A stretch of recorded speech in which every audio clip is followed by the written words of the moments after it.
उन्होंने बोला, हंसते हुए बोला, अगर आपका ईश्वर सब जगह है तो क्या वो शौचालय में भी है? क्या वो मल-मूत्र में भी रहता है? तो उनकी जो बदमाशी थी, वो दुष्टता थी उनकी के चेहरे से झलक रही थी। तो मैं तैयार था इस प्रश्न के लिए, क्योंकि ऐसे प्रश्न मैंने पहले भी देखे थे। तो मैंने कहा, हाँ, बिल्कुल है। परंतु उसमें एक भेद है। शौचालय में या किसी भी स्थान पे हर अणु-परमाणु में ईश्वर का वास है, यह बात सत्य है। परंतु मुझे एक बात बताओ कि यदि मैं एक काँच के बर्तन में एक गटर का पानी इकट्ठा करूँ, एकत्र करूँ और उस गटर के पानी को काँच के बर्तन में रख दूँ और एक ओर से मैं सूर्य की किरण को गुजारूँ।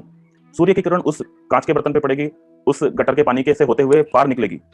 मैंने उन मज़हबी आलिमों से पूछा कि जब वो दूसरी साइड से निकल जाएगी, सूर्य की किरण गटर के पानी में से होके जब दूसरी ओर निकलेगी, तो उसमें से आपको क्या दुर्गंध आएगी? तो उन्होंने बोला, ये कैसा प्रश्न है? मैंने कहा, हाँ, आपके लिए ये प्रश्न अजीब होगा, क्योंकि ये थोड़ा फिजिक्स और विज्ञान से संबंधित है और आपके यहाँ पे जो धरती-चपटी वाले लोगों को ये विज्ञान आदि अधिक समझ में नहीं आता। परंतु मैं विज्ञान का छात्र हूँ, तो मैं आपको बता सकता हूँ कि सूर्य की किरण यदि किसी गटर के पानी से कितनी बार भी निकल जाए, तो भी जब वो पार निकल जाएगी, तो उस किरण में कोई दुर्गंध नहीं होगी।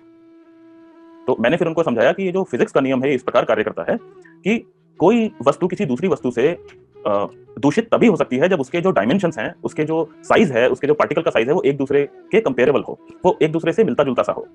परंतु यदि कोई चीज़ इतनी सूक्ष्म है कि वो सूक्ष्म होकर हर एक चीज़ के अंदर-बाहर व्याप्ति में है, तो दुर्गंध का जो अणु है, वह स्वयं में इतना बड़ा है कि वह किसी छोटे उससे जो सूक्ष्म चीज़ है, उसके साथ वो स्वयं चिपक के नहीं चल सकता।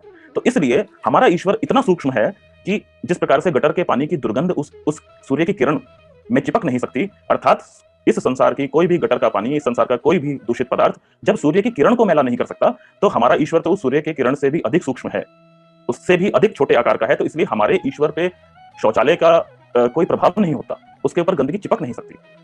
तो जो सामने वाले जो मजहबी लोग थे, उन्हें बात माननी पड़ी, क्योंकि विज्ञान की बात थी।